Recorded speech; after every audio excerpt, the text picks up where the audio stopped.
తుక్కుగూడ సభ ఏర్పాట్లపై CM Revanth Reddy special focus పెట్టారు. సభ success చేయడంపై మంత్రులు, పార్లమెంట్ ఇన్ఛార్జీలు, ఎంపీ అభ్యర్థులతో ప్రత్యేకంగా సమావేశమయ్యారు. జన సమీకరణతో పాటు ఇతర అంశాలపై లీడర్లతో చర్చించారు.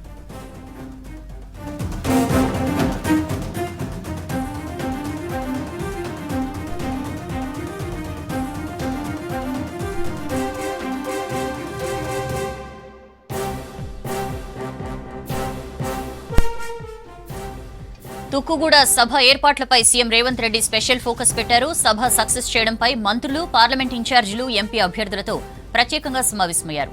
జన సమీకరణతో పాటు ఇతర అంశాలపై లీడర్లతో చర్చించారు.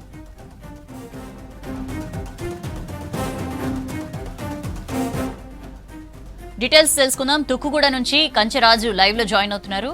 రాజు, ఈ సభ ఏర్పాట్లకు సంబంధించి సీఎం రివ్యూ చేసినట్లు తెలుస్తోంది. డీటెయిల్స్ ఏంటి?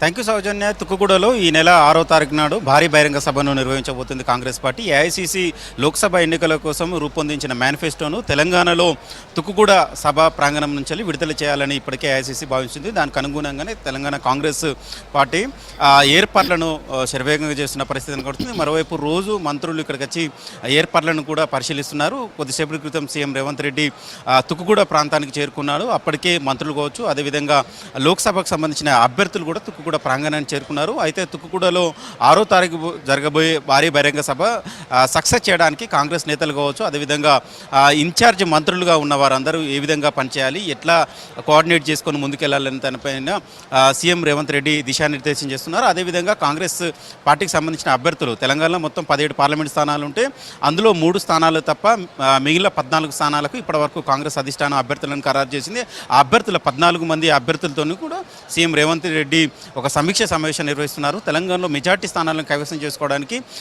ఏ వ్యూహంతో ముందుకెళ్లాలని దానిపై ఒకవైపు కాంగ్రెస్ పార్టీ కసరత్తు చేస్తుంది. అదేవిధంగా అభ్యర్థులుగా ఉన్న క్యాండిడేట్స్ ఎవరైతే ఉన్నారో, కాంగ్రెస్ పార్టీ అభ్యర్థులుగా ఉన్న వారు నియోజకవర్గాల్లో, పార్లమెంట్ నియోజకవర్గాల్లో ఏ విధంగా ప్రచారం చేయాలి, అక్కడ ఉన్న ప్రత్యర్థులను ఓడించడానికి ఎలాంటి వ్యూహంతో ముందుకెళ్ళాలి, లోకల్గా ఏమన్నా ఇష్యూస్ ఉన్నా ఎప్పటికప్పుడు పార్టీ అగ్రనాయకత్వానికి, రాష్ట్ర పార్టీ అగ్రనాయకత్వానికి నేరుగా సీఎం రేవంత్ రెడ్డి కావచ్చు, రేవంత్ రెడ్డి నియమించిన ఒక టీంకు ఎప్పటికప్పుడు సమాచారం ఇవ్వాలి.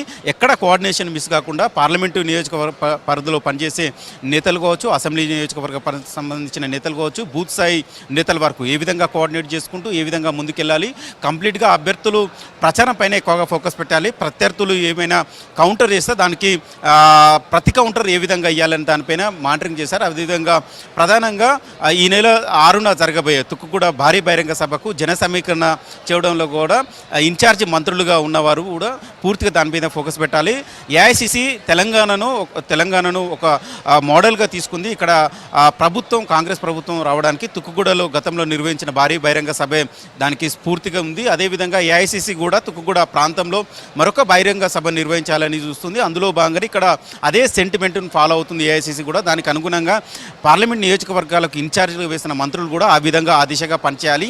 జన సమీకరణ విషయంలో దాదాపు 10 లక్షలకు తగ్గకుండా జన సమీకరణ చేయాలి. ఇక్కడనే పెద్ద ఎత్తున మేనిఫెస్టో రిలీజ్ చేయడం కావచ్చు, అదేవిధంగా ఇక్కడి నుంచి ఎన్నికల ప్రచారానికి శ్రీకారం చుట్టబోతున్నాం కాబట్టి దాని తర్వాత వరుసగా ఏ పార్లమెంట్ నియోజకవర్గంలో తర్వాత బహిరంగ సభలు నిర్వహించాలి, దానికి అనుగుణంగా మీరు కార్యకర్తలు కావచ్చు, అదేవిధంగా నేతలు కావచ్చు, అభ్యర్థులు కావచ్చు ఏ విధంగా కోఆర్డినేట్ చేసుకోవాలి. ఇన్ఛార్జి మంత్రులుగా ఉన్న వాళ్ళు పూర్తి బాధ్యతను తీసుకొని ఒక్కొక్క పార్లమెంట్ నియోజకవర్గంలో ఓటు, అంటే ప్రధానంగా కాంగ్రెస్ పార్టీ ఓటు బ్యాంకుతో పాటు ఇప్పుడు గత ప్రభుత్వం 100 రోజుల్లో ఇంప్లిమెంట్ చేసిన గ్యారంటీలకు సంబంధించిన ఓటు బ్యాంకును కూడా కాంగ్రెస్ వైపు మళ్లించేలాగా ఏ విధంగా కసరత్తు చేయాలి, ఏ విధంగా వర్కౌట్ చేసుకోవాలనే దాని మీద పూర్తిగా ఇటు ఇన్ఛార్జి మంత్రులు, అదేవిధంగా క్యాండిడేట్స్, అదేవిధంగా మిగతా నేతలతో, సీనియర్ నేతలతో సీఎం రేవంత్ రెడ్డి ఒక సమీక్ష సమావేశం నిర్వహించారు. ఆయన సమీక్ష సమావేశం అనంతరం మీడియాతో ఆయన మాట్లాడే అవకాశం ఉంది. Soujanya. Right Raju, thank you.